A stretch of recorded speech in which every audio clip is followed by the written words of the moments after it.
প্রাক্তন মুখ্যমন্ত্রী তথা সাংসদ শ্রীমতী বিপ্লব কুমার দেবের হয়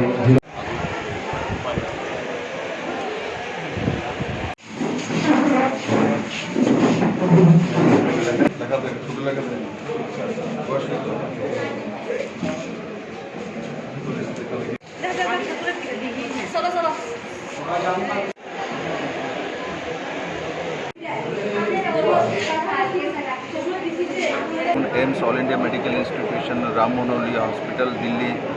तारपर Max hospital Delhi Chandigarh PGI तारपर सफदरजंग हॉस्पिटल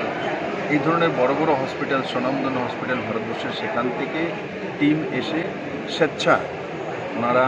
আমাদের 3 দিনের হেলথ ক্যাম্পে সহভাগী হয়েছেন। আমি আশা করি তাতে ত্রিপুরাবাসীর লাভ হবে। আর স্বাভাবিকভাবে একদিন দেখে তো আর সমস্ত কিছু সমাধান করা যায় না, কিন্তু এটা ঠিক মানুষের মধ্যে একটা ভাবনা, একটা মানসিকতা তৈরি হবে যে না,